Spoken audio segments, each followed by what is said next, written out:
There's a chapter in our species' history that reads like a horror novel, except every word of it is true.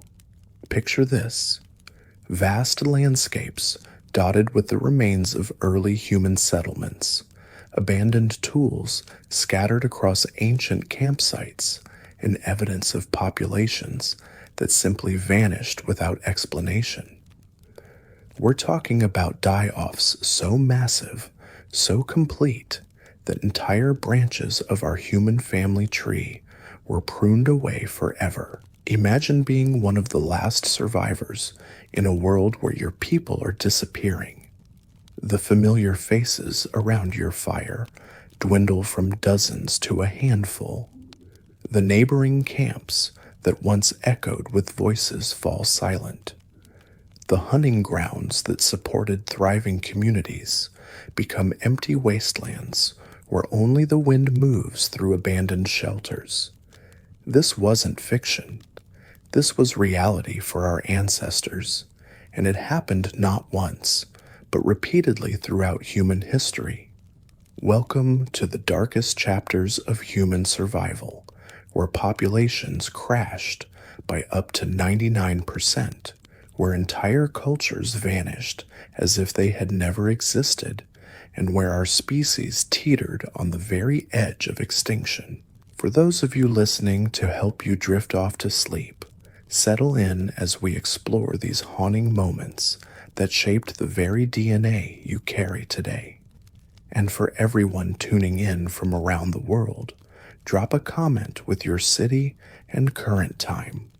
I love seeing this global community we've built together, from late-night listeners in Tokyo to early risers in London. This isn't just another story about ancient history. This is the story of how we almost weren't here at all. It's about the moments when humanity's flame flickered so low that a single gust of wind could have extinguished it forever. The evidence is written in our genes, carved into the geological record, and scattered across archaeological sites that tell tales of abandonment and desperation. But here's what makes this story even more chilling.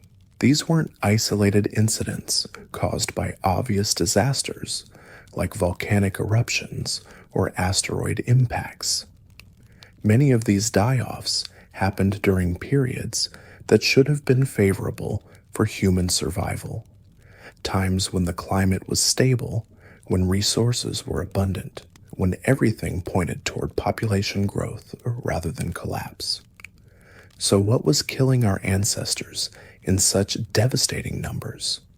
What force could drive thriving human populations to the brink of extinction over and over again?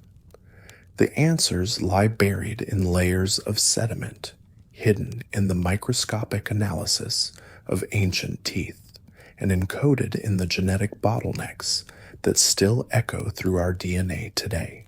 To understand these catastrophic events, we need to step back and see the bigger picture of early human expansion. Around 2 million years ago, our ancestors began one of the most ambitious journeys in the history of life on Earth. They left the familiar landscapes of Africa and ventured into unknown territories across Asia, Europe, and eventually the entire globe. It was a migration that would define our species, but it came at a cost that we're only now beginning to comprehend. The first major die-off event that we can clearly identify in the archaeological record occurred roughly 1.2 million years ago. Homo erectus populations that had successfully established themselves across vast stretches of Asia suddenly began to disappear. Sites that show evidence of continuous occupation for thousands of years went silent. Tool-making traditions that had persisted for generations vanished without successors. What makes this event particularly mysterious is the lack of obvious environmental triggers. The climate during this period was relatively stable. There were no massive volcanic events, no clear signs of dramatic ecological collapse. Yet somehow, populations that had thrived for millennia simply faded away, leaving behind only scattered artifacts and the faint genetic echoes of their existence. But this was just the beginning. The pattern would repeat itself again and again throughout human prehistory, each time with slight variations, but always with the same devastating outcome. Thriving populations would suddenly contract, settlements would be abandoned, and entire regions that once buzzed with human activity would fall silent for thousands of years. The second major bottleneck occurred around 800,000 years ago, and this one was even more severe. Genetic analysis suggests that the entire human population may have crashed to fewer than 10,000 individuals worldwide. To put that in perspective, that's smaller than the population of many modern small towns. Our entire species was compressed into a population so tiny that everyone alive today could trace their ancestry back to this small group of survivors. During this period, which scientists call the Middle Pleistocene bottleneck, humanity came closer to extinction than at any other point in our history. The survivors were scattered across isolated pockets, probably concentrated in a few refugees where conditions remained barely tolerable. For nearly 100,000 years, our ancestors lived in this precarious state, their populations so small that a single bad winter or failed hunting season could have ended the human story forever. The evidence for this bottleneck comes from multiple sources, but perhaps the most compelling is found in our own DNA. When populations crash severely, they lose genetic diversity. The smaller the population, the fewer unique genetic variants survive. When scientists analyze the genetic diversity of modern humans and compare it to our closest relatives, the pattern is unmistakable. We went through an extreme population bottleneck that eliminated most of our genetic variation. This genetic signature is so clear that researchers can actually estimate how small our population became and how long the bottleneck lasted. The numbers are sobering. At our lowest point, the effective breeding population of humans may have been as small as 1,000 individuals. That means that every person alive today, all 8 billion of us, descends from a group of survivors so small they could have fit in a single modern high school. But what caused these crashes? The answer isn't simple, and it's taken decades of research across multiple disciplines to piece together the likely culprits. Climate change played a role, but not always in the ways you might expect. Sometimes the problem wasn't dramatic shifts in temperature or precipitation, but rather the subtle effects of long-term environmental changes that slowly undermined the ecosystems our ancestors depended on. One of the most insidious factors was something called ecological fragmentation. As climates shifted, the habitats that supported large game animals began to break up into smaller, isolated patches. Rivers changed course, forests retreated, and grasslands expanded and contracted in unpredictable patterns. For early humans who depended on hunting large animals, this fragmentation was catastrophic. Imagine being part of a hunting group that had followed the same migration routes for generations, only to find that the herds no longer appeared at the traditional times and places. The watering holes that had reliably supported both humans and animals for centuries dried up. The forest edges where game could be predictably found retreated beyond practical hunting range. Slowly but inevitably, the carrying capacity of the landscape declined, and human populations had no choice but to contract along with it. Disease also played a devastating role, though the evidence for this is harder to trace in the archaeological record. When populations are small and scattered, they're particularly vulnerable to epidemic diseases. A single outbreak could wipe out an entire band of early humans, and if that band represented one of the few remaining populations in a region, the local extinction would be complete and irreversible. The isolation that helped some groups survive also made them incredibly vulnerable. Small populations have limited genetic diversity, which means they're less capable of mounting effective immune responses to new pathogens.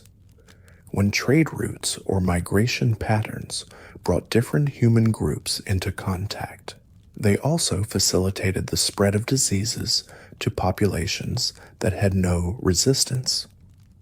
Archaeological evidence from several sites suggests that some die-offs may have been surprisingly rapid. Settlements that show signs of normal daily life, complete with cooking fires, tool-making activities, and food storage, were suddenly abandoned, not gradually evacuated as resources became scarce, but abruptly left behind as if the inhabitants had simply vanished overnight. One particularly haunting example comes from a site in what is now Georgia, where archaeologists found evidence of a thriving early human community that existed around 700,000 years ago.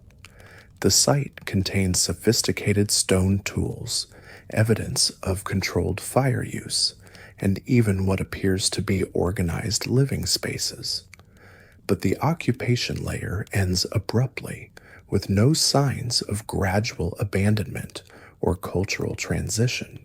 The people were there, and then they weren't. This pattern of sudden abandonment appears at sites across Europe and Asia during the various bottleneck periods.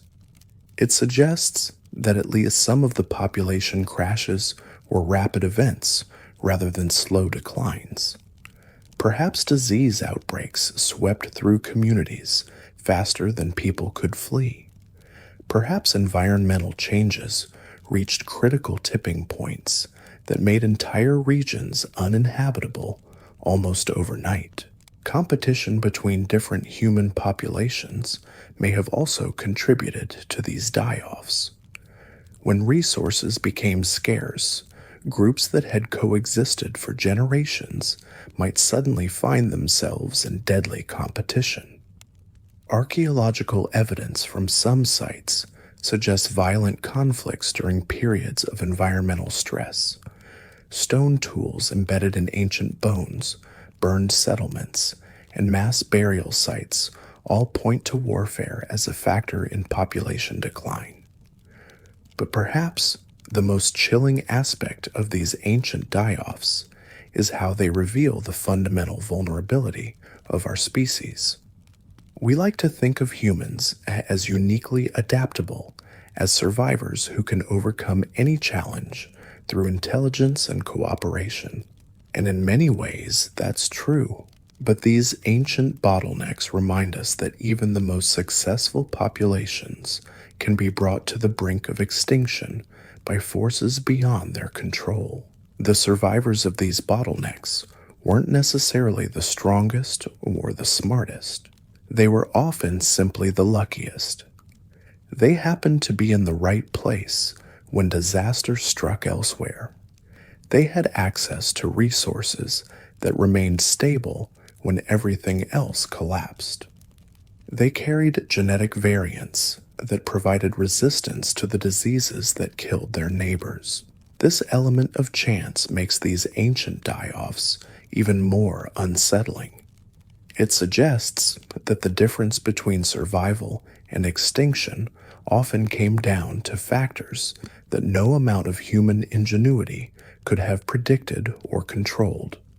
A slight shift in climate patterns, a new pathogen introduced by migrating animals, a volcanic eruption on the other side of the world that altered atmospheric conditions. Any of these could tip the balance between life and death for entire populations. The psychological impact of living through such events must have been profound. Imagine the trauma of watching your community shrink month by month, year by year, the familiar faces disappearing, the knowledge and traditions dying with their keepers, the growing realization that your way of life might not survive another generation. Yet these survivors somehow found the strength to continue. They adapted their hunting strategies to smaller prey when the great herds vanished. They learned to exploit new food sources when their traditional ones disappeared. They developed new technologies and social structures that allowed them to survive in environments that had killed their ancestors. The ingenuity born from desperation became the foundation for future human success. One of the most remarkable aspects of these bottleneck periods is how they seemed to accelerate human innovation. Some of our most important technological advances appear in the archaeological record immediately after population crashes. It's as if the pressure of near extinction forced our ancestors to become more creative, more adaptable, more willing to try new approaches to survival. During the recovery period following the 800,000 year ago bottleneck, we see the first evidence of more sophisticated tool-making techniques.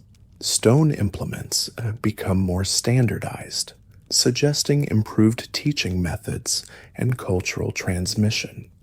Fire use becomes more widespread and controlled. There are even hints of symbolic behavior, early forms of art and ritual that suggest our ancestors were developing the cognitive abilities that would eventually distinguish modern humans. But recovery was never guaranteed, and it was rarely quick. The genetic evidence suggests that some bottlenecks lasted for tens of thousands of years. Multiple generations lived and died while human populations remained at critically low levels. Children grew up in a world where they might never encounter humans outside their immediate family group. Adults lived their entire lives knowing that their survival depended on a handful of other individuals.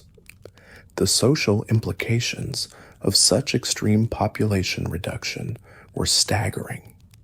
Traditional knowledge systems that required large communities to maintain began to break down.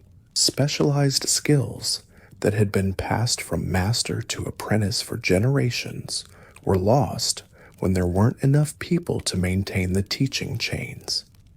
Languages simplified or disappeared entirely when speaker populations fell below critical thresholds.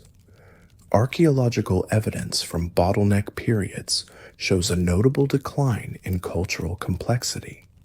Tool traditions that had been elaborate and regionally distinctive became simpler and more generalized. Artistic expression, already rare in early human societies, virtually disappears from the record. It's as if our ancestors were forced to strip away everything that wasn't essential for immediate survival. Yet somehow, in the depths of these demographic winters, the seeds of recovery were being planted. The survivors weren't just hanging on, they were learning. They were developing new ways of thinking about their environment, new strategies for finding food and shelter, new methods of cooperation that would allow them to rebuild their populations when conditions improved. The third major bottleneck occurred around 190,000 years ago, and this one is particularly significant because it affected the populations that would eventually give rise to modern humans. By this time, Our ancestors had developed larger brains, more sophisticated tools, and more complex social structures. But none of these advantages protected them from another devastating population crash. This bottleneck was different from the earlier ones because it occurred primarily in Africa, the continent that had remained relatively stable during previous die-offs. The populations that had survived earlier crashes by retreating to African refuges suddenly found their sanctuary under threat. Climate records from this period show extreme aridification across much of the continent. Vast areas that had supported human populations for hundreds of thousands of years became uninhabitable desert. The survivors of this bottleneck were compressed into a few small refuges, probably along the coasts, where marine resources could supplement increasingly scarce terrestrial food sources. Genetic analysis of modern African populations suggests that all living humans trace their ancestry back to these few thousand survivors. We are quite literally the descendants of refugees, people who clung to life in the marginal environments that remained habitable when most of the continent became a wasteland.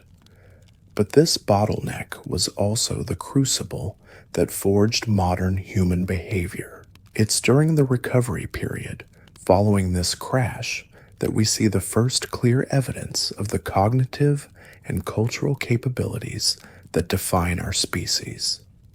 Complex tools, symbolic art, sophisticated hunting strategies, and elaborate social networks all appear in the archaeological record within a few tens of thousands of years after the population began to recover. The pressure of near extinction seems to have pushed our ancestors across a cognitive threshold. They developed new ways of thinking about the world, new methods of problem solving, and new forms of cooperation that allowed them not just to survive, but to thrive in ways their predecessors never had. The descendants of these bottleneck survivors would eventually populate the entire globe, but their success was built on the hard-won lessons of demographic collapse. The pattern of these ancient die-offs reveals something profound about human nature. We are simultaneously incredibly fragile and remarkably resilient. Small changes in our environment can push us to the brink of extinction, but we have an almost supernatural ability to adapt and recover when given the chance. The same cognitive flexibility that makes us vulnerable to rapid environmental change also allows us to develop new survival strategies when the old ones fail. Each bottleneck left its mark not just on human genetics, but on human behavior. The survivors carried with them the memory of near extinction, encoded not just in their DNA, but in their cultural practices. The importance of cooperation, the value of innovation, the need to maintain diverse survival strategies, all of these lessons were burned into human consciousness by the experience of watching populations collapse and rebuild. Archaeological evidence suggests that the spacing between these major die-offs wasn't random. They seem to cluster around periods of global climate instability, times when Earth's systems were in flux and environmental conditions were changing rapidly. Our ancestors were caught in the crossfire of planetary scale changes that they couldn't understand or control. The Ice Ages played a particularly important role in human population dynamics. Each major glaciation event caused massive shifts in habitat distribution, sea levels, and weather patterns. Populations that had adapted to interglacial conditions found themselves struggling to survive as ice sheets advanced and temperatures dropped. Conversely, Populations that had adapted to glacial conditions faced new challenges when the ice retreated and forests reclaimed former tundra. But it wasn't just the major climate shifts that caused problems. Sometimes, the most devastating bottlenecks occurred during periods of rapid oscillation between different climate states.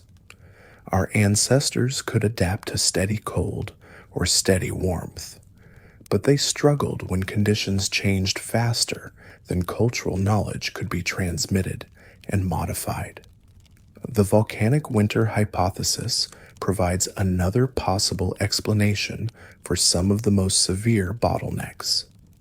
Massive volcanic eruptions, particularly those that inject large amounts of sulfur compounds into the stratosphere, can cause global cooling that lasts for years or even decades. The Toba supervolcanic eruption around 74,000 years ago may have triggered the most recent and best documented human population bottleneck. Genetic evidence suggests that human populations crashed dramatically around this time, with some estimates indicating that the global human population may have fallen to as few as 3,000 breeding individuals. Archaeological sites from this period show evidence of abandonment across much of Asia and Europe. The survivors were once again compressed into a few refuges, probably in Africa and possibly southern Asia, where they waited out the volcanic winter and slowly began to rebuild. The Toba bottleneck is particularly well studied because it's recent enough that its effects are still visible in modern human genetics. All non-African human populations show signs of having passed through an extreme population bottleneck around this time. The lack of genetic diversity in populations outside Africa reflects the fact that all non-African humans descend from a very small group of survivors who eventually migrated out of their African refuge. This migration out of Africa, which began around 60,000 years ago, represents one of the most successful recovery periods in human history. The descendants of the Toba bottleneck survivors not only rebuilt their populations, but also spread across the entire globe in just a few tens of thousands of years. They developed new technologies, new social organizations, and new ways of exploiting diverse environments that allowed them to colonize every habitable continent. But even this spectacular success story was built on the foundation of near extinction. The cognitive and behavioral innovations that made global colonization possible were forged in the crucible of demographic collapse. The survivors who eventually peopled the world carried with them the hard-won knowledge of how to survive when everything seems lost, how to adapt when the old ways no longer work, and how to cooperate when individual survival depends on group success.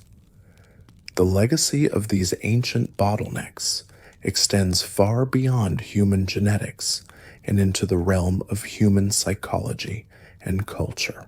Many of our deepest behavioral patterns, our fears and motivations, our social structures and belief systems may reflect adaptations that helped our ancestors survive periods of extreme demographic stress. The human tendency toward cooperation, our ability to form large social networks, our capacity for innovation under pressure, all of these traits may have been shaped by the experience of near extinction. Understanding these ancient die-offs also provides crucial context for interpreting modern human behavior. We are the descendants of survivors, people who made it through some of the most challenging periods in the history of life on Earth. The same traits that allowed our ancestors to survive demographic collapse, flexibility, cooperation, innovation, continue to serve us today as we face new challenges in an increasingly complex world. The recovery from these bottlenecks wasn't just about numbers, it was about rebuilding entire ways of life from fragments. Imagine being part of one of these survivor groups, perhaps 30 or 40 individuals scattered across a landscape that once supported thousands. You're not just trying to find enough food to survive the next winter. You're trying to remember how your grandparents made tools, how they tracked animals, how they read the signs in the sky that predicted weather changes. Knowledge that had once been common became precious beyond measure.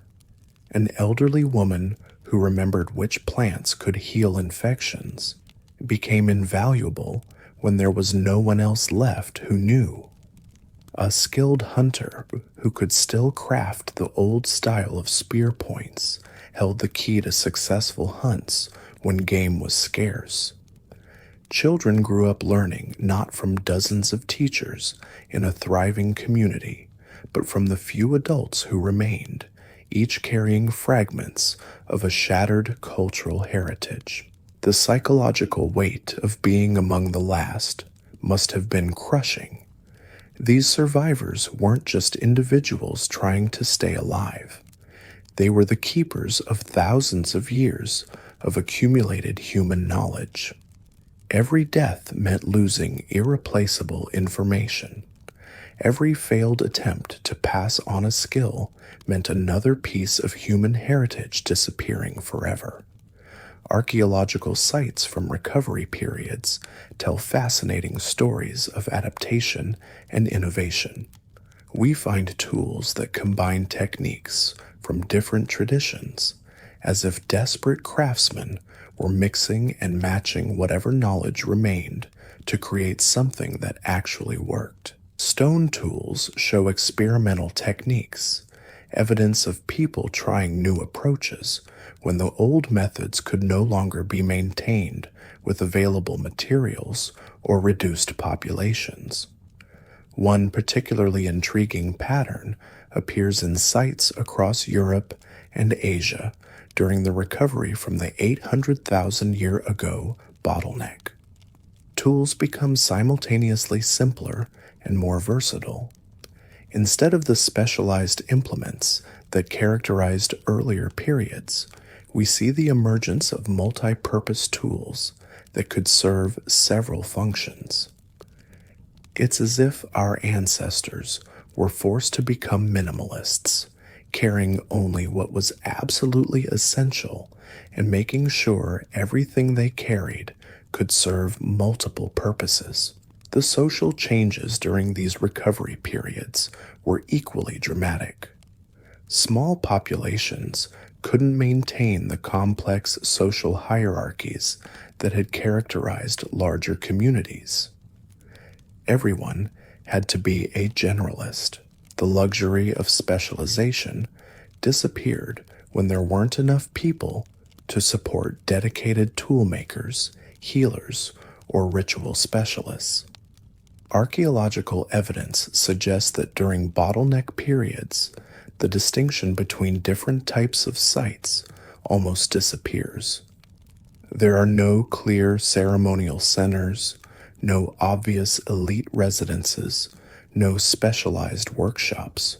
Everyone lived at subsistence level. But these constraints also fostered innovation in unexpected ways. When you can't rely on traditional authority structures or established ways of doing things, you're forced to experiment.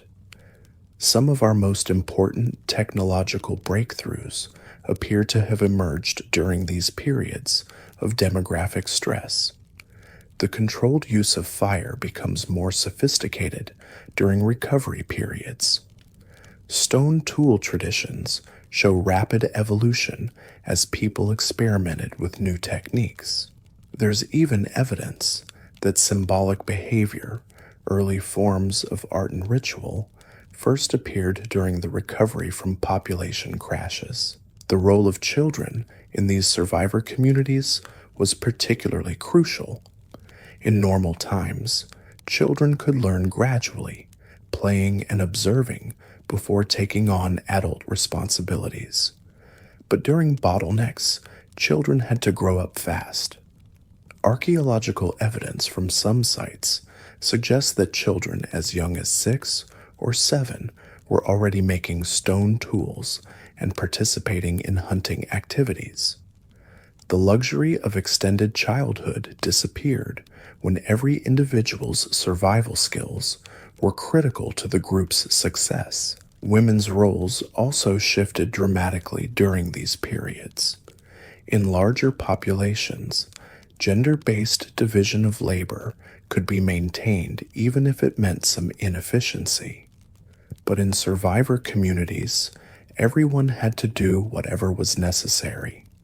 Archaeological evidence suggests that during bottleneck periods, women participated more directly in hunting activities, while men took on tasks like food processing and childcare that might have been primarily female responsibilities in larger communities.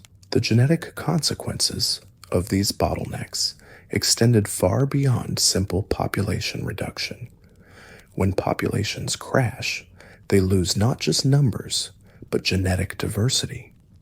This means that survivors were more vulnerable to diseases, more susceptible to genetic disorders, and less able to adapt to environmental changes. Yet somehow, these genetically impoverished populations not only survived, but eventually thrived. The secret may lie in what geneticists call the founder effect. When small populations expand rapidly, certain genetic variants can become much more common than they would be in larger, more stable populations. If those variants happen to be beneficial in the new environment, the entire population can gain significant advantages. Some researchers suggest that the cognitive abilities that distinguish modern humans may have resulted from this kind of genetic drift during bottleneck periods. The founder effect also explains some puzzling aspects of human genetic diversity today. Despite our global distribution and large population size, humans are remarkably genetically uniform compared to most other species. 2 humans chosen at random from opposite sides of the planet are more genetically similar than 2 chimpanzees from neighboring troops in the same forest. This uniformity reflects our recent expansion from small bottleneck populations. But genetic uniformity came with costs that our ancestors couldn't have anticipated. Modern humans are unusually susceptible to certain diseases compared to other primates. We have higher rates of genetic disorders, more problems with autoimmune diseases, and greater vulnerability to certain types of cancer. These health challenges may be the price we pay for having passed through such severe population bottlenecks. The geographical patterns of these ancient die-offs reveal important insights about human adaptability. Not all regions were equally affected by each bottleneck event. Some areas served as refuges where populations could survive, even when most of the world became uninhabitable. These refugees weren't necessarily the most obviously favorable environments. They were often marginal areas that happened to maintain critical resources when more desirable locations failed. Coastal regions played particularly important roles as refugees during many bottleneck periods. Marine resources are generally more stable than terrestrial ones, less subject to the kind of rapid changes that could devastate land-based ecosystems. Archaeological sites from bottleneck periods show increased reliance on shellfish, seaweed, and other marine resources. Our ancestors became beachcombers out of necessity, learning to exploit food sources their predecessors had largely ignored. The recovery patterns following these bottlenecks were remarkably consistent. Populations didn't simply grow back to their previous levels and resume their old ways of life. Instead, they embarked on periods of rapid expansion and innovation that often led to completely new ways of living. It's as if the experience of near extinction freed them from traditional constraints and allowed them to experiment with radically different approaches to survival. One of the most striking examples of this pattern occurred following the 190,000 year ago bottleneck. The survivors of this crash, compressed into a few African refuges, eventually gave rise to the populations that would develop modern human behavior. Within just a few tens of thousands of years, these descendants created sophisticated tools, complex art, elaborate burial practices, and long-distance trade networks. The cognitive revolution that defines our species appears to have emerged directly from the ashes of demographic collapse. The speed of these recoveries suggests that bottlenecks didn't just reduce population numbers, but also eliminated cultural constraints that had limited innovation. When traditional ways of doing things no longer worked, when established authorities were gone, when survival depended on finding new solutions to old problems, human creativity flourished. The pressure of extinction became a catalyst for evolutionary and cultural breakthrough. Disease patterns during bottleneck periods present particularly fascinating puzzles. Small, isolated populations should theoretically be less vulnerable to epidemic diseases because pathogens have fewer hosts to spread between. But the genetic evidence suggests that disease played a major role in many population crashes. The resolution to this paradox may lie in the complex interactions between population size, genetic diversity, and pathogen evolution. When human populations were small and scattered, they were indeed less likely to encounter new diseases. But when they did encounter them, they were devastated. Small populations have limited genetic diversity in their immune systems, making them vulnerable to pathogens that might only affect a portion of a larger, more genetically diverse population. A disease that killed 50% of individuals in a large population might kill 90% or more in a small, genetically uniform group. The archaeological record provides tantalizing hints about these ancient disease outbreaks. Some sites show evidence of mass burials, bodies disposed of quickly without the usual ritual treatment. Others show signs of hasty abandonment, as if people fled from something they couldn't fight. Most chilling are the sites where occupation simply stops abruptly, with no signs of violence or natural disaster, just silence where there had been life. Climate change emerges as a constant thread running through all of these bottleneck events, but not always in the ways we might expect.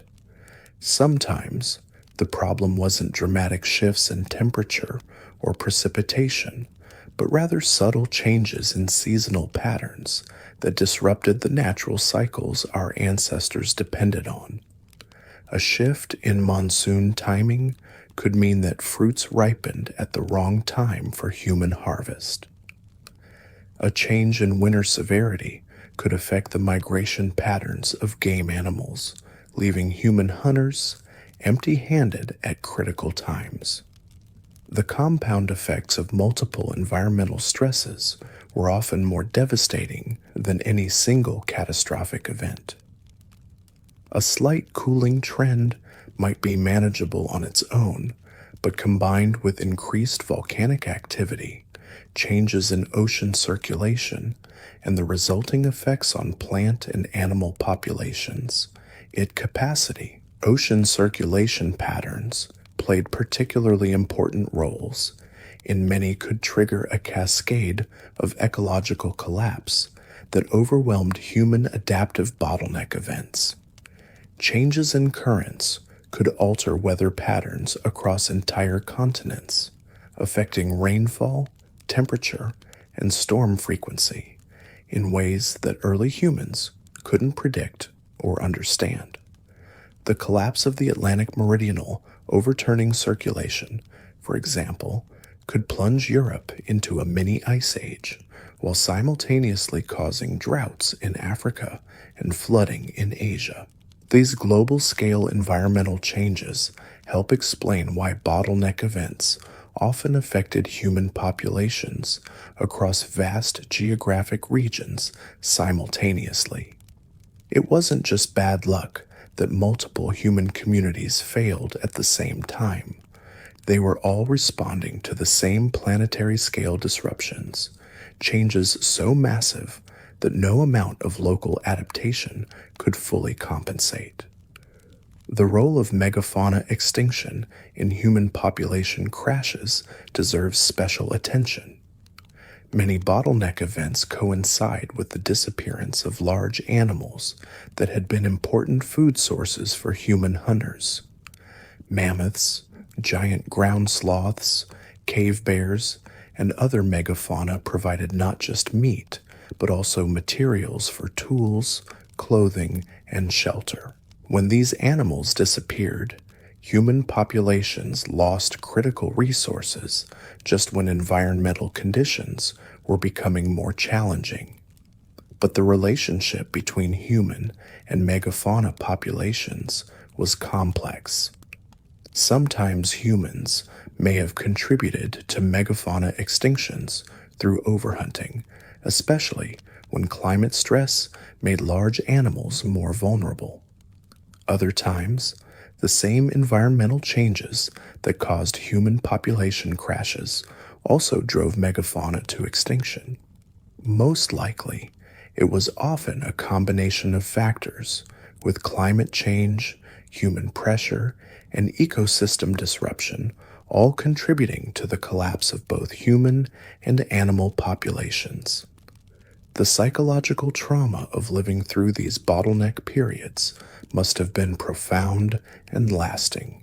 Imagine the guilt of being among the few survivors when so many others had died, the fear that the same fate might still await you and your children, the crushing responsibility of preserving knowledge and traditions when you might be the last person who remembers them.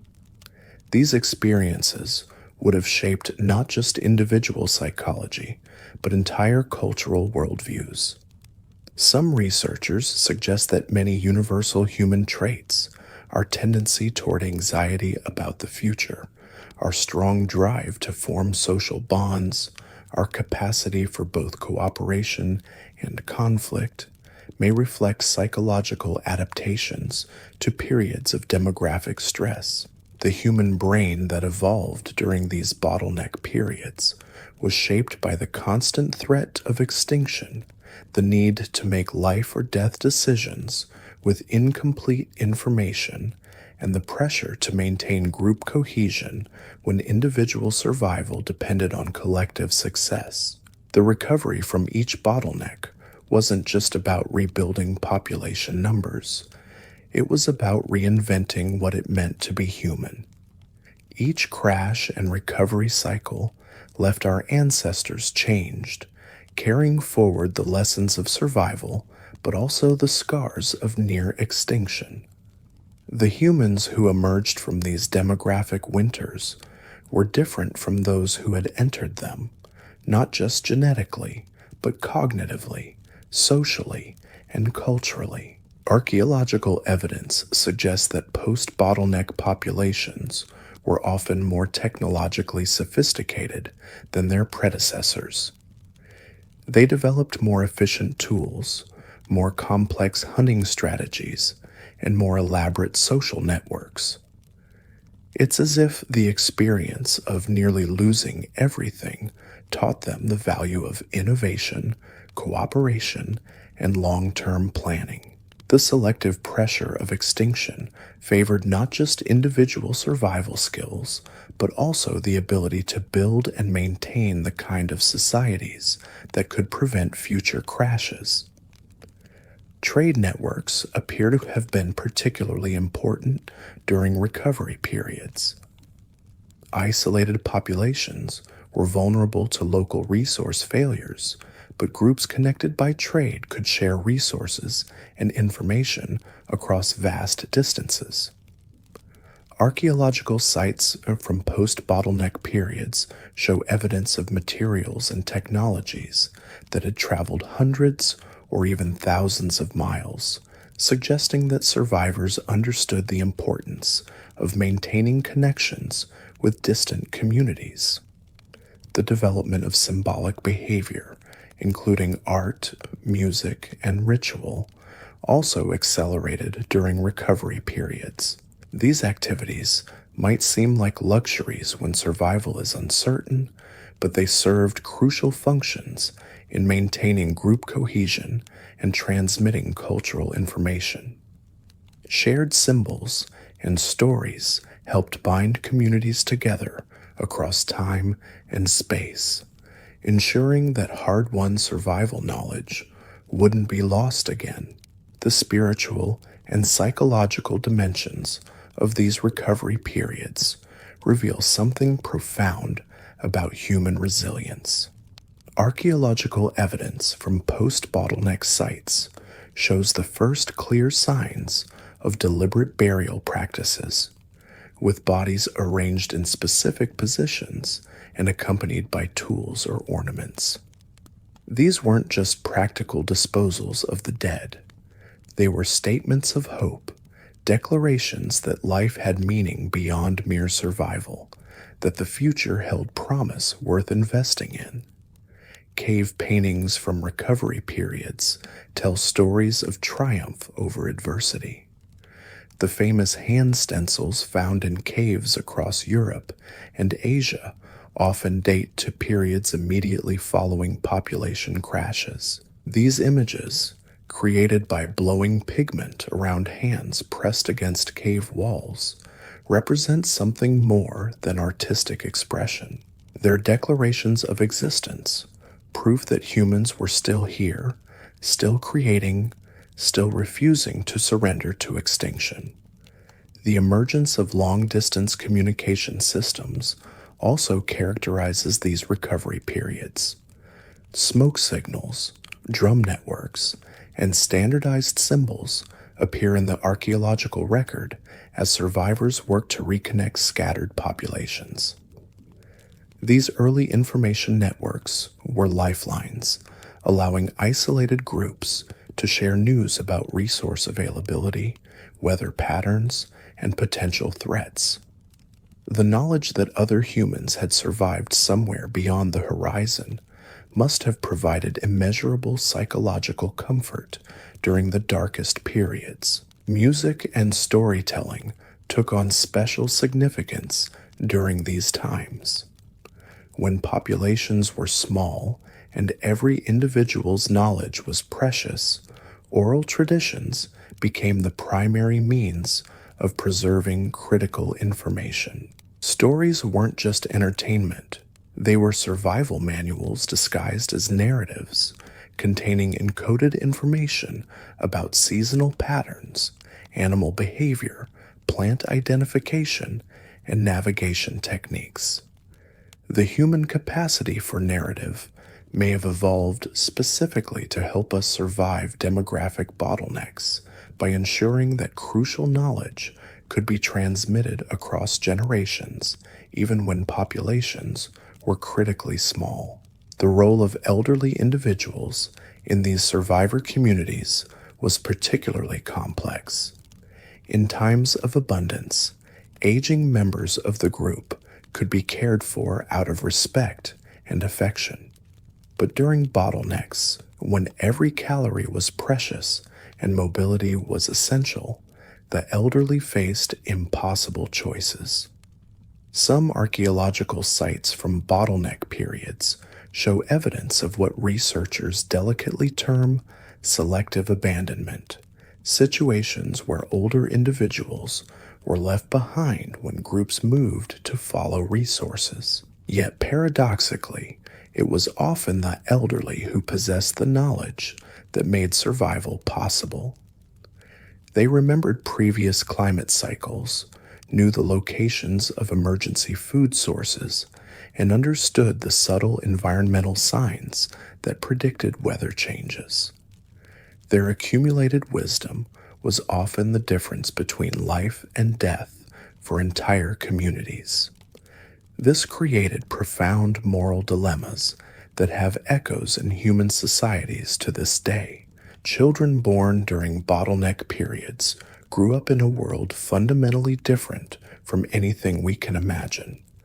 They learned to walk in landscapes where human footprints might not be seen for hundreds of miles. They learned to speak in communities where their playmates could be counted on one hand. They learned to hunt and gather in environments where a single mistake could doom not just themselves, but everyone they had ever known. These bottleneck children developed remarkable skills out of necessity. Archaeological evidence suggests that children as young as 5 or 6 were already contributing significantly to group survival. Tiny stone tools, clearly made by small hands, appear at sites across the world during recovery periods. These weren't toys or practice implements. They were functional tools created by children who understood that their survival skills might determine whether their community lived or died.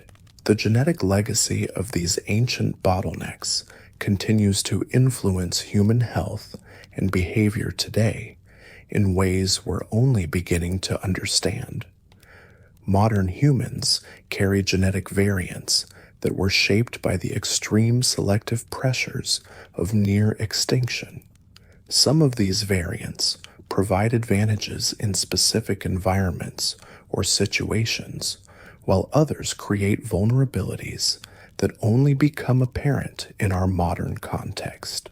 For example, the genetic variants that helped our ancestors survive periods of extreme food scarcity may contribute to modern obesity and diabetes when food is abundant. The psychological traits that enabled survival during demographic collapse might manifest as anxiety or depression in contemporary settings. We are, in many ways, still adapted to a world of scarcity and constant threat, trying to function in an environment of unprecedented abundance and safety. The study of these ancient bottlenecks has profound implications for understanding modern human behavior and social organization. Our capacity for rapid cultural change, our ability to form cooperative networks with strangers, our tendency to hoard resources during uncertain times, all of these traits may reflect adaptations that helped our ancestors survive demographic collapse.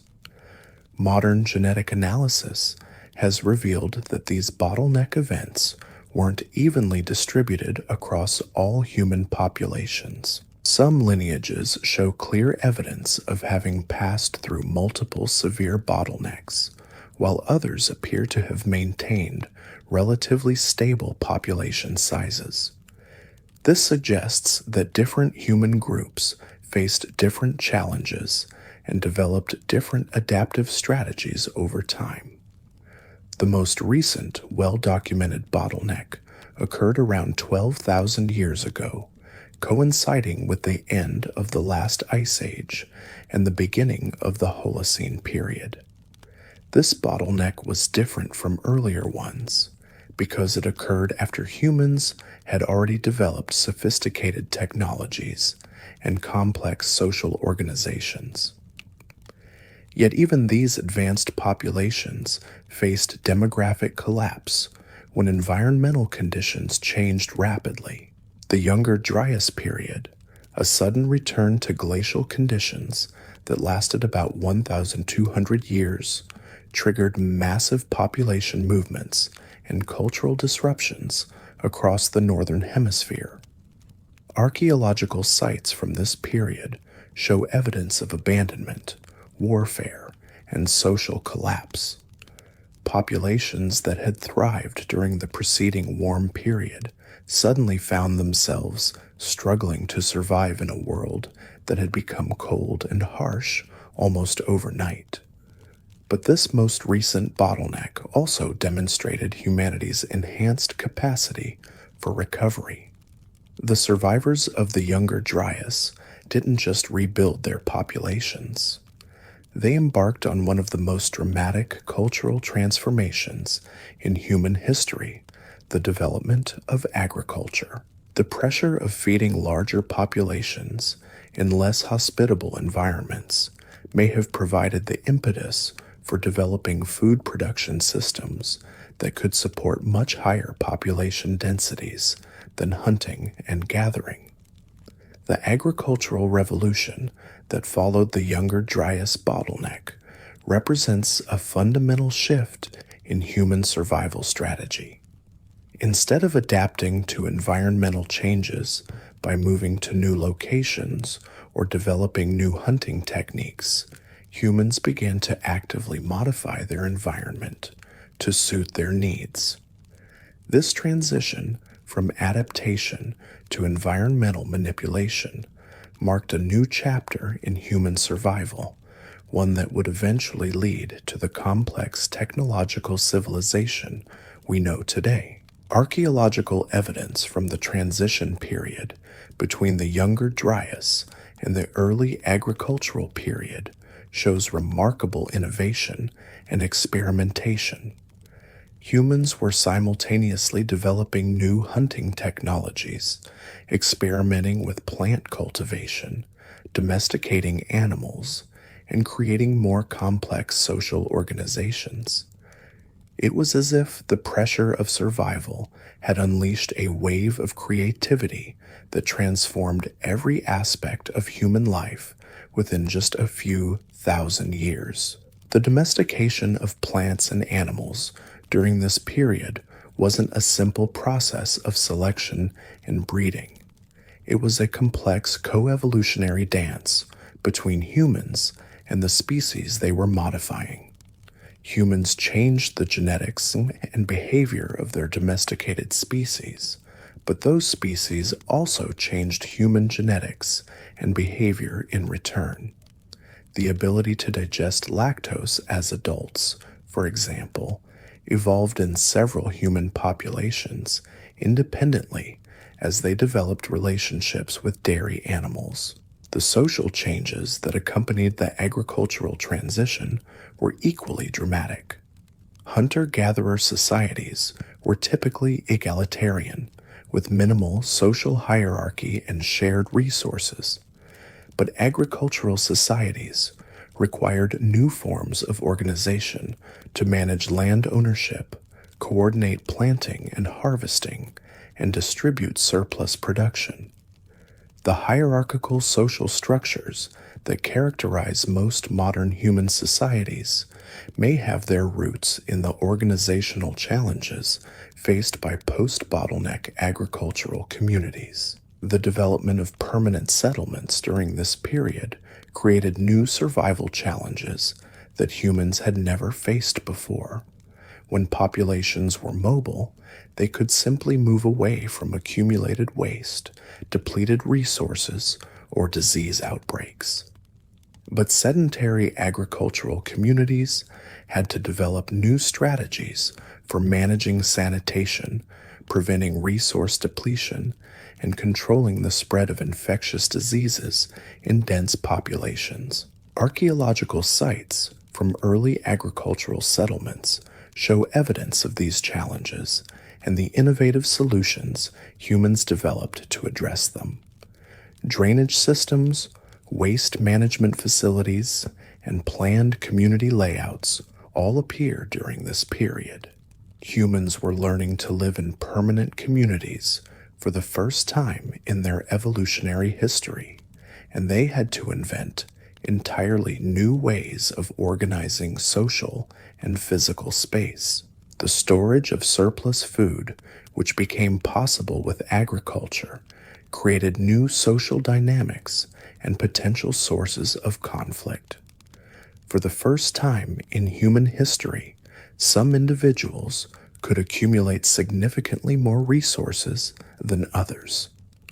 This wealth accumulation led to the development of social stratification, specialized occupations, and eventually complex political systems. The seeds of modern inequality may have been planted during the recovery from our most recent demographic bottleneck. Trade networks expanded dramatically during this period as agricultural communities began to specialize in producing particular crops or crafts.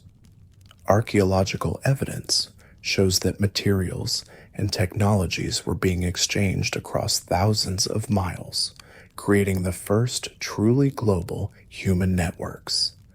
These trade relationships weren't just economic, they were also channels for the exchange of ideas, technologies, and cultural practices that accelerated human innovation. The development of written language during this period may have been driven by the practical needs of managing increasingly complex agricultural and trade relationships. The earliest writing systems were primarily used for record keeping, tracking stored goods, and managing trade transactions. But literacy also created new possibilities for preserving and transmitting knowledge across generations, reducing the risk that crucial information would be lost during future population crashes. Religious and ceremonial practices became more elaborate and institutionalized during the post-bottleneck agricultural period. Archaeological sites show evidence of monumental architecture, organized burial grounds, and standardized ritual objects. These developments may reflect the psychological needs of populations that had survived near extinction, creating shared belief systems that provided meaning and cohesion in the face of an uncertain future. The emergence of warfare as an organized social institution also characterizes this period. Hunter-gatherer societies certainly experienced conflict, but the scale and intensity of violence increased dramatically with the development of agriculture. Competition for fertile land, stored resources, and trade routes led to increasingly sophisticated military technologies and strategies. The same organizational abilities that made agriculture possible also made large-scale warfare possible. Population growth accelerated rapidly during the agricultural transition, but this growth came with new vulnerabilities. Dense populations were more susceptible to epidemic diseases, more vulnerable to resource failures, and more dependent on complex social and technological systems that could fail catastrophically. The resilience strategies that had helped small hunter-gatherer groups survive bottlenecks weren't necessarily effective for large agricultural societies.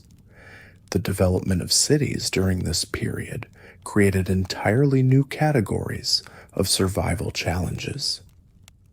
Urban populations were completely dependent on food production in surrounding rural areas, vulnerable to supply disruptions, and exposed to new forms of social and political instability.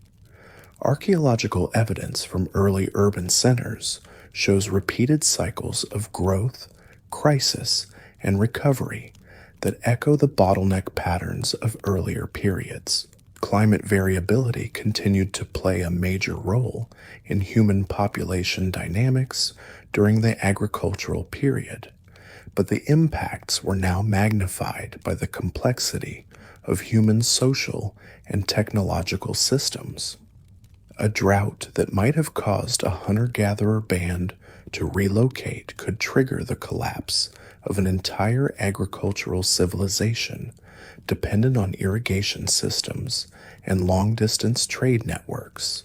The Bronze Age collapse around 1200 BCE provides a dramatic example of how complex societies could still experience bottleneck-like events despite their technological sophistication. Archaeological evidence shows the sudden abandonment of cities, the breakdown of trade networks, and massive population movements across the Mediterranean and Near East. The causes of this collapse are still debated, but climate change, warfare, and social instability all appear to have played roles. Recovery from the Bronze Age collapse took centuries and resulted in significant cultural and technological changes. New societies that emerged from this period were organized differently from their predecessors, with different political systems, religious practices, and technological approaches. Once again, demographic crisis had served as a catalyst for innovation and cultural transformation. The pattern of bottleneck and recovery that characterized early human evolution didn't end with the development of agriculture and complex societies. It simply changed form, operating at different scales and involving different mechanisms. The Black Death of the 14th century, the population collapse of the Americas following European contact, and the demographic disruptions of the 20th century's world wars all represent more recent examples of the same fundamental dynamic. Modern humans have developed unprecedented technological capabilities for surviving and recovering from demographic crises, but we've also created new categories of existential risk that our ancestors never faced. Nuclear weapons, climate change, biodiversity loss, and artificial intelligence all represent potential triggers for future bottleneck events that could be far more severe than anything in our evolutionary past. Understanding the history of human demographic bottlenecks provides crucial insights for navigating these modern risks. The same traits that helped our ancestors survive near extinction, adaptability, cooperation, innovation, and resilience remain essential for addressing contemporary challenges. But we also need to develop new capacities for managing complex global systems and preventing crises before they reach catastrophic proportions. The genetic and archaeological evidence of our bottleneck past serves as both a warning and a source of hope. It reminds us of our fundamental vulnerability to environmental and social disruption, but it also demonstrates our species' remarkable capacity for survival and recovery. We are the descendants of survivors, carrying within us the genetic and cultural legacy of populations that refused to surrender to extinction. The study of ancient bottlenecks also provides perspective on contemporary concerns about population growth and resource scarcity. Humans have faced far more severe resource constraints in the past and have consistently found ways to innovate and adapt. The same creative problem-solving abilities that helped our ancestors survive with stone tools and fire may help us develop sustainable solutions to modern challenges. As we face an uncertain future filled with both unprecedented opportunities and existential risks, the lessons of our bottleneck past remain relevant. The importance of maintaining genetic and cultural diversity, the value of distributed rather than centralized systems, the need for both local resilience and global cooperation, all of these insights emerge from understanding how our ancestors survived their darkest hours. The human story is ultimately one of persistence in the face of seemingly impossible odds. Time and again, our species has been reduced to tiny populations clinging to survival in marginal refuges. Time and again, we have found ways not just to survive, but to rebuild and expand beyond our previous limits. The same capacity for resilience that carried our ancestors through demographic winters continues to shape our species today, reminding us that even in our darkest moments, the potential for recovery and renewal remains. The survivors who emerged from these ancient bottlenecks carried more than just genetic adaptations. They carried behavioral patterns that would echo through millennia, shaping how humans respond to crisis even today. Archaeological sites from recovery periods reveal fascinating insights into the psychological aftermath of near extinction. These weren't just people rebuilding their numbers. They were communities fundamentally transformed by the experience of watching their world nearly end. One of the most striking changes appears in settlement patterns. Post-bottleneck communities show a marked preference for defensible locations, even when no obvious threats existed. Sites are positioned on hilltops, islands, or areas with natural barriers that would have been unnecessary for the small populations involved. It's as if the trauma of demographic collapse had created a permanent state of hypervigilance, an expectation that catastrophe could strike again at any moment. The archaeological record also reveals changes in resource management strategies. Pre-bottleneck sites often show evidence of seasonal abundance and scarcity, with clear patterns of feast and famine reflected in food storage and waste disposal. But post-bottleneck communities developed more conservative approaches to resource use. They maintained larger food stores, developed more diverse subsistence strategies, and showed evidence of what modern economists would recognize as risk-averse behavior. Tool caches become much more common during recovery periods. These are collections of finished implements, buried or hidden in various locations across a group's territory. The practice suggests that survivors had learned the hard lesson that resources could become unavailable without warning. Having backup tools scattered across the landscape meant that a group forced to flee their main camp wouldn't be left completely helpless.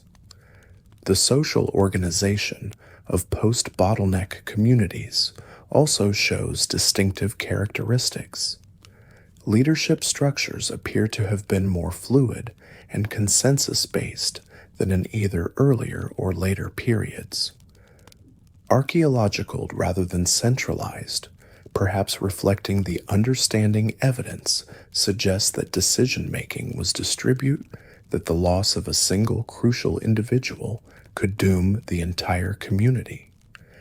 Everyone needed to be capable of leadership because no one could guarantee they would survive to fulfill that role. Gender roles also show interesting variations during recovery periods.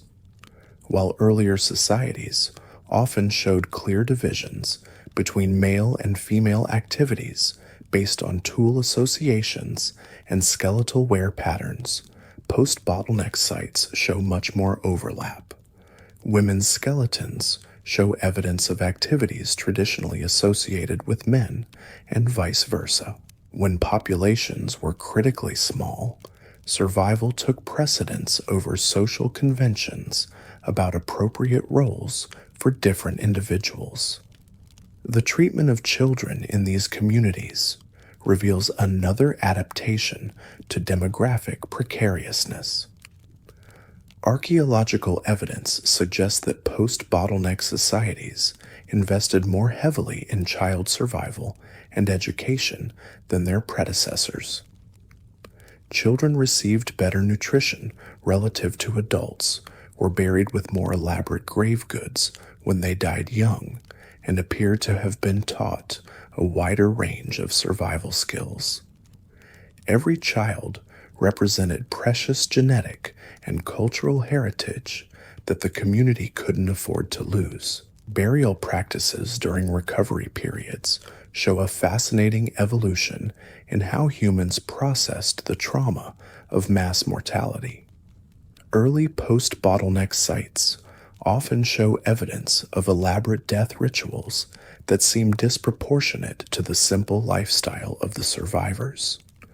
Bodies were buried with carefully crafted grave goods, positioned in specific orientations, and sometimes accompanied by complex arrangements of stones or other markers.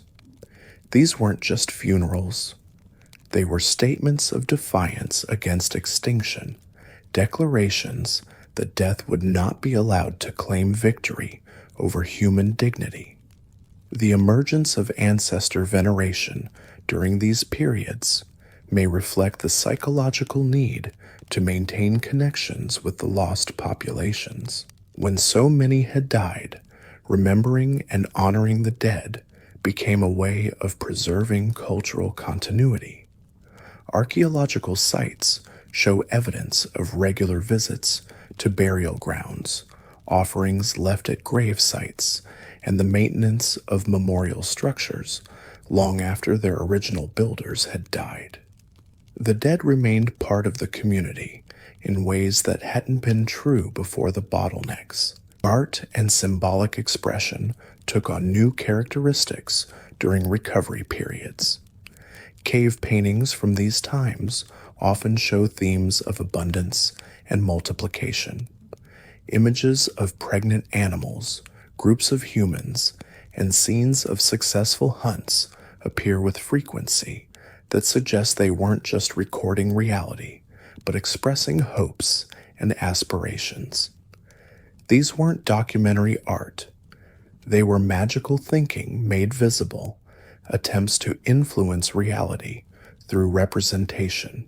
The famous Venus figurines, found across Europe and Asia, may represent another form of post-bottleneck symbolic behavior. These carved representations of women with exaggerated sexual characteristics appear most commonly at sites dating to recovery periods. Rather than simple pornography or goddess worship, they may represent fertility magic, attempts to encourage population growth through sympathetic ritual. When human numbers were critically low, reproduction wasn't just a personal matter, it was a community survival strategy. Music and rhythm instruments show interesting developments during these periods. Archaeological sites yield evidence of drums, flutes, and other instruments that seem designed for group participation rather than solo performance. The emphasis appears to have been on creating shared experiences that could bind small communities together. When your entire world consisted of a few dozen individuals, maintaining group cohesion wasn't just socially important. It was literally a matter of life and death. The development of long-distance signaling systems during recovery periods reflects another adaptation to demographic scarcity. Smoke signal stations, reflective stone arrangements, and standardized symbol systems appear at sites across vast distances. These weren't just communication networks. They were lifelines connecting isolated communities that might represent the only other humans within hundreds of miles.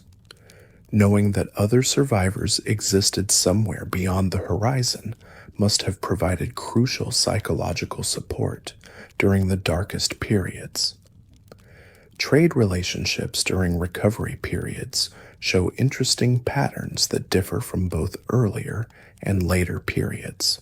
Instead of the specialized exchange of luxury goods or practical necessities, post-bottleneck trade networks seem focused on the exchange of genetic material. Archaeological evidence suggests unusually high rates of intermarriage between distant communities, with individuals traveling remarkable distances to find partners. These weren't romantic adventures. They were survival strategies designed to maintain genetic diversity in critically small populations. The role of storytelling evolved dramatically during these periods. Oral traditions that survive from recovery periods show common themes across widely separated populations.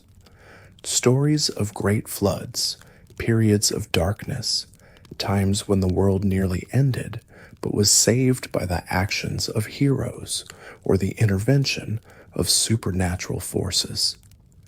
These weren't just entertainment, they were cultural processing of collective trauma, ways of making sense of experiences that were almost too terrible to comprehend.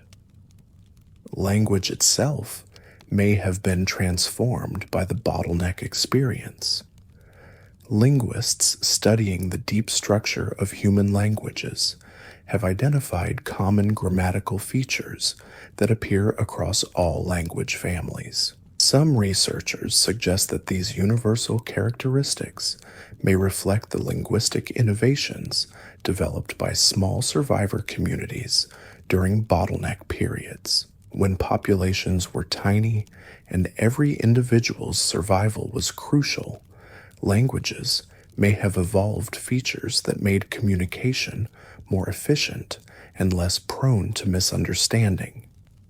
The psychological profile of post-bottleneck populations shows characteristics that would be familiar to modern trauma specialists. Evidence suggests higher rates of anxiety-related behaviors, increased vigilance toward environmental changes, and what might be recognized today as symptoms of post-traumatic stress disorder.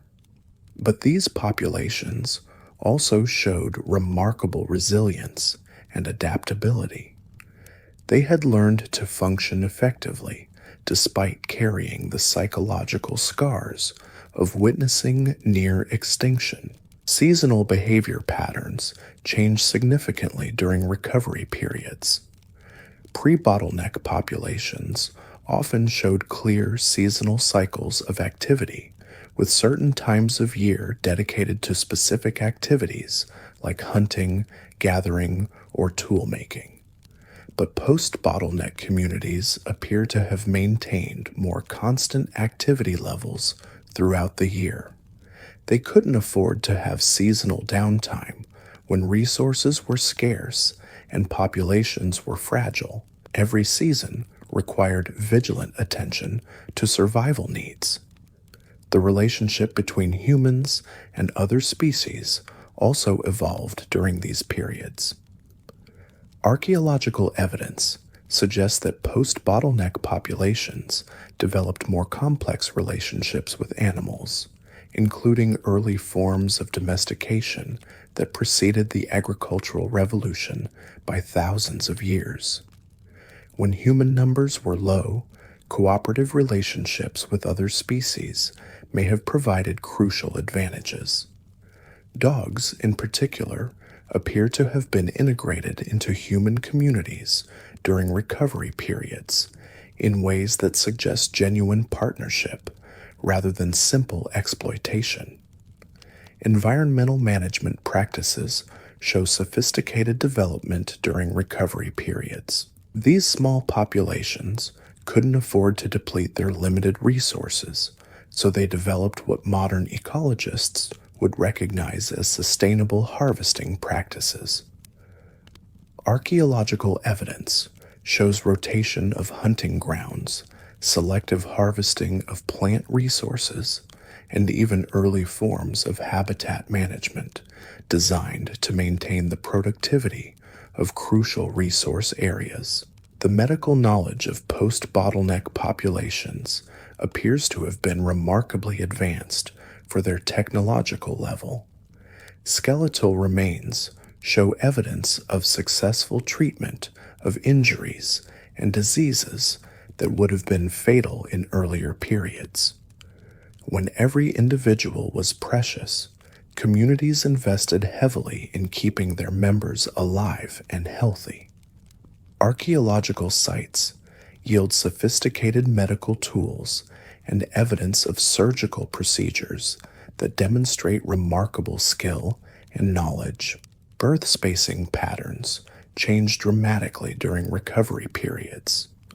While earlier populations often showed evidence of closely spaced births, post-bottleneck communities appear to have practiced more deliberate reproductive timing. Children were spaced further apart, allowing parents to invest more heavily in each individual offspring. When infant mortality was high and populations were fragile, quality became more important than quantity in reproductive strategies. The treatment of disabled individuals provides insight into the values of these survivor communities. Rather than abandoning individuals who couldn't contribute fully to survival activities, post-bottleneck populations show evidence of caring for disabled members. Skeletons showing signs of severe injuries or birth defects that would have been immediately debilitating are found in contexts suggesting they lived for years after their disabilities occurred. These communities understood that genetic and cultural diversity, even when it came with costs, was essential for long-term survival. Conflict resolution mechanisms appear to have been highly developed in post-bottleneck societies. When your entire world consisted of a few dozen individuals, you couldn't afford to lose members to internal disputes. Archaeological evidence suggests elaborate rituals and practices designed to resolve conflicts without violence. These weren't just social niceties, they were survival necessities for communities that couldn't afford to lose any members to internal strife. The education of young people took on special characteristics during recovery periods. Instead of gradual introduction to adult skills, children appear to have been given comprehensive survival training from very early ages. Archaeological sites show evidence of miniature tools clearly made for small hands, suggesting that children were active participants in survival activities rather than simply observers preparing for future responsibilities. Knowledge preservation became a community obsession during these periods. Archaeological evidence suggests that survivors developed elaborate memory techniques and redundant information storage systems. Important knowledge was distributed among multiple individuals, encoded in songs and stories, and physically represented in artwork and tool designs. They had learned the hard lesson that crucial information could disappear with a single death. The relationship with fire evolved significantly during recovery periods. While earlier populations used fire primarily for warmth, cooking, and protection, post-bottleneck communities developed much more sophisticated fire management techniques. They maintained permanent fires, developed portable fire-starting technologies, and created fire-based signaling systems. Fire represented security and survival in ways that went far beyond its practical applications. Shelter construction shows interesting innovations during these periods. Instead of the temporary structures that had characterized mobile hunter-gatherer societies, post-bottleneck communities built more permanent installations even when they remained nomadic. These structures were designed to be quickly abandoned if necessary, but also to provide maximum protection from environmental threats. They represent a compromise between mobility and security that reflects the complex survival challenges of small populations. Textile production, as evidenced by tools and impressions preserved in archaeological contexts, shows remarkable sophistication during recovery periods. Survivors developed efficient techniques for producing warm, durable clothing that could mean the difference between life and death in harsh environments. The investment in textile technology suggests that these communities understood the crucial importance of protection from environmental extremes. Food processing techniques became highly refined during recovery periods. Archaeological evidence shows the development of methods for extracting maximum nutrition from available resources, including techniques for processing previously inedible materials. When food was scarce and populations were small, efficiency in resource utilization wasn't just practical, it was essential for survival. The astronomical knowledge of post-bottleneck populations appears to have been remarkably sophisticated. Stone circles, aligned structures, and other archaeological features suggest detailed understanding of seasonal cycles, lunar phases, and stellar movements. This wasn't abstract scientific curiosity. It was practical knowledge, essential for timing crucial survival activities in environments where mistakes could be fatal. Spiritual practices during recovery periods show common themes across different populations, and abundance and community solidarity appear in regions. Rituals focused on protection archaeological contexts worldwide. These practices served multiple functions, providing psychological comfort, maintaining social cohesion, and preserving cultural knowledge in memorable forms. They weren't separate from survival activities. They were integral parts of comprehensive survival strategies. The legacy of these recovery periods extends far beyond the immediate survivors. The cultural innovations, behavioral adaptations, and technological developments that emerged from demographic bottlenecks became the foundation for later human achievements.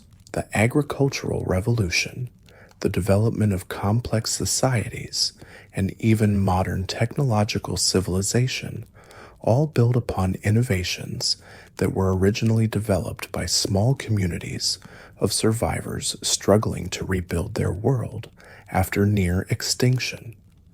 Understanding these recovery periods provides crucial insights into human resilience and adaptability. The same psychological and behavioral traits that helped our ancestors survive demographic collapse continue to influence human behavior today.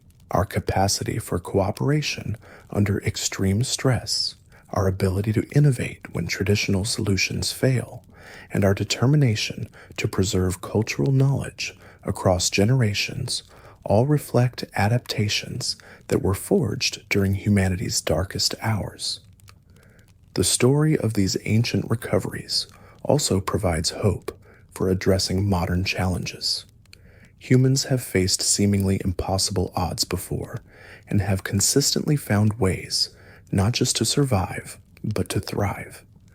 The same creative problem-solving abilities that helped tiny communities of survivors rebuild their world may help us address contemporary threats to human civilization. As we face an uncertain future, the lessons learned during these ancient recovery periods remain relevant.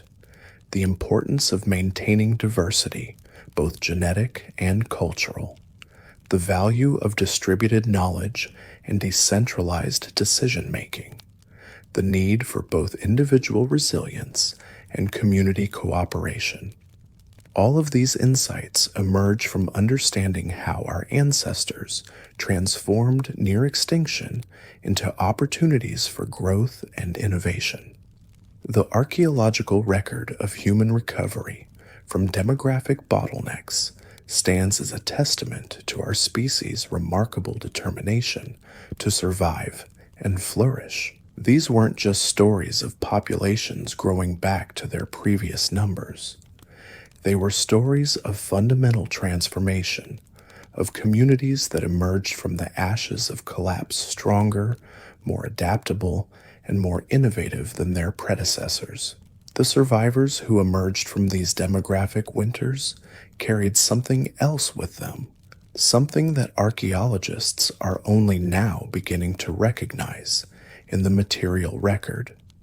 They carried the seeds of what we might call collective memory, encoded not just in their stories and rituals, but in their very approach to existence itself.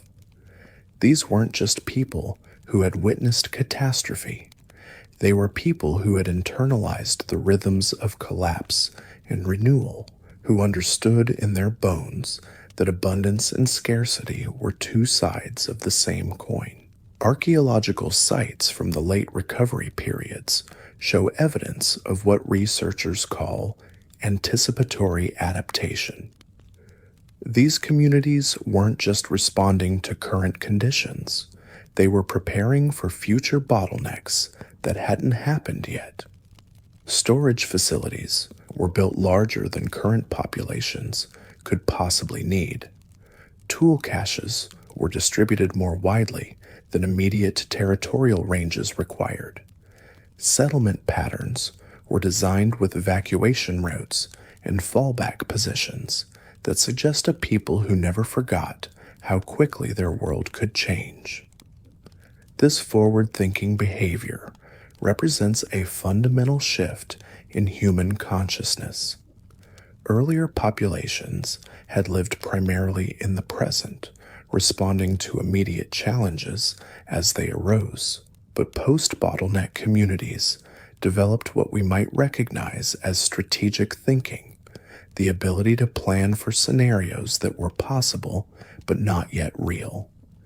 They had learned to live simultaneously in multiple time frames, managing current needs while preparing for future catastrophes. The psychological implications of this shift cannot be overstated. These were people who had watched their entire world nearly disappear, who had seen landscapes emptied of human presence, who had experienced the silence of places where voices had once filled the air. That experience created a kind of temporal anxiety that manifested in behaviors we can still observe in the archaeological record thousands of years later. Redundancy became a defining characteristic of post-bottleneck material culture. Tools weren't just made once and used until they broke. They were made in multiples, cached in various locations, and replaced before they showed signs of wear. Food wasn't just gathered for immediate consumption, but processed and stored in multiple forms, using different preservation techniques. Knowledge wasn't just held by specialists, but distributed among all members of the community, regardless of their primary roles. This obsession with backup systems and alternative approaches reflects a deep understanding of system vulnerability that had been purchased with the near extinction of their species. They had learned that single points of failure could doom entire populations, that centralized resources could become unavailable without warning, that specialized knowledge could disappear with the death of a single individual. The social structures that emerge during these recovery periods show fascinating adaptations to the reality of demographic fragility. Leadership roles were often rotated rather than permanently assigned, ensuring that multiple individuals possess and authority the knowledge needed to guide the community. Decision-making processes were deliberately slowed down to allow for extensive consultation, even when quick action might seem more practical. These weren't inefficiencies, they were insurance policies against the kind of catastrophic leadership failures that could destroy small populations' customs. Marriage during recovery periods show particularly interesting adaptations. Archaeological evidence suggests that post-bottleneck communities developed complex exchange networks designed specifically to prevent inbreeding in small populations. Young adults were expected to travel remarkable distances to find partners, creating genetic and cultural connections between communities separated by hundreds of miles. These weren't romantic adventures, but survival strategies embedded in cultural traditions. The emphasis on genetic diversity extended beyond human populations to the plants and animals that survivor communities depended on. Archaeological sites show evidence of deliberate efforts to maintain multiple varieties of useful species, even when some varieties were clearly inferior to others.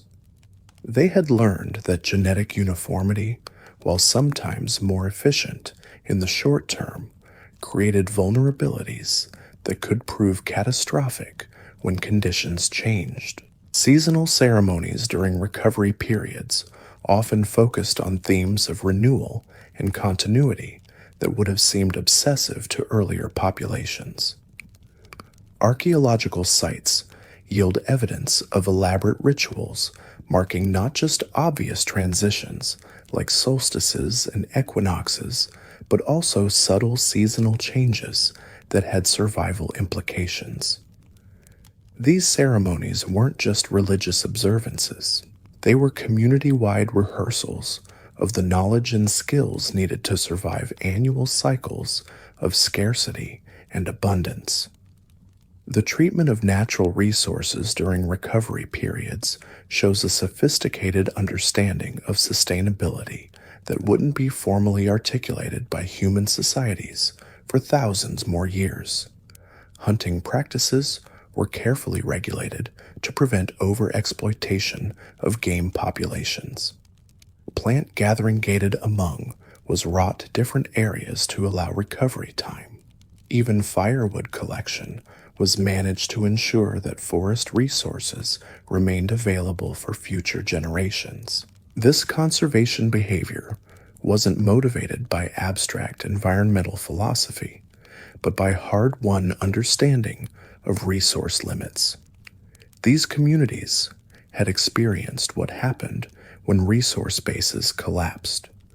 They had seen landscapes stripped bare by desperate populations, had witnessed the death spirals that occurred when short-term survival needs overwhelmed long-term sustainability.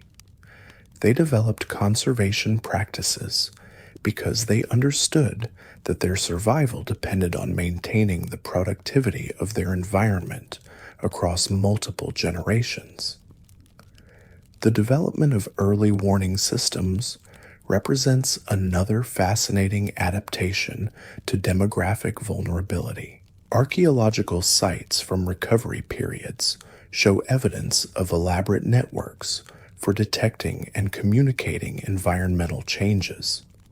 Stone cairns positioned on hilltops, reflective markers arranged to catch and redirect sunlight, standardized smoke signal protocols that could communicate complex information across vast distances. These weren't just communication networks, they were early warning systems designed to give scattered populations as much advance notice as possible when conditions began to deteriorate. Medical knowledge during recovery periods shows remarkable sophistication considering the limited populations and resources available. Skeletal remains indicate successful treatment of injuries and illnesses that would have been fatal in earlier periods. But more importantly, archaeological evidence suggests the development of preventive medicine practices designed to maintain community health rather than simply treating individual ailments. These communities understood that in small populations, the loss of even one individual to preventable illness could have cascading effects on group survival. Herbal knowledge appears to have been particularly well developed during recovery periods.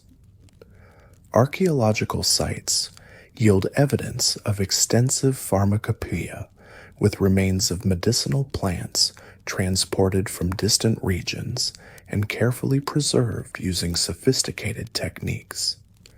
This wasn't just practical medicine, but insurance against future medical emergencies. Communities maintained stocks of treatments for illnesses they understood how to currently experiencing, because quickly epidemic diseases could devastate small populations. The role of ritual specialists during recovery periods evolved in interesting ways. Instead of the dedicated shamans or priests that characterized both earlier and later societies, post-bottleneck communities appear to have distributed spiritual knowledge among multiple individuals. Everyone was expected to know basic ritual procedures, to understand the ceremonies needed for different occasions, to be capable of performing the spiritual functions that held communities together. They couldn't afford to have crucial religious knowledge concentrated in individuals who might not survive the next crisis. Storytelling traditions from recovery periods show common themes across widely separated populations. Tales of great catastrophes, followed by heroic rebuilding, appear in oral traditions worldwide. But these weren't just entertainment or moral instruction. They were cultural programming designed to prepare future generations for the possibility of demographic collapse. Children grew up hearing stories that encoded survival knowledge, that the experience normalize of loss and rebuilding that provide for coping with catastrophed psychological frameworks, exchange. The physical health of post-bottleneck populations shows interesting patterns that reflect their adapted lifestyle. Skeletal remains indicate higher levels of physical fitness than either earlier or later populations, suggesting that survival in small groups required exceptional physical capability from all members. But they also show evidence of chronic stress, with bone changes that indicate persistent activation of stress response systems. These were people who had adapted to live in a state of constant readiness for crisis.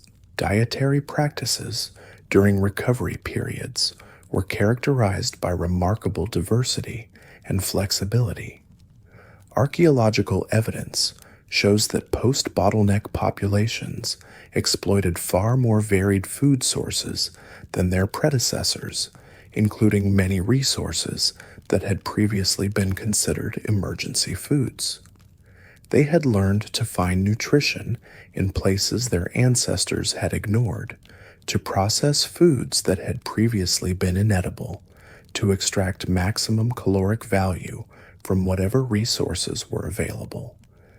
These ancient die-offs remind us that survival isn't guaranteed, that entire civilizations can vanish without warning, and that we carry within our DNA the legacy of those who refused to surrender when everything seemed lost.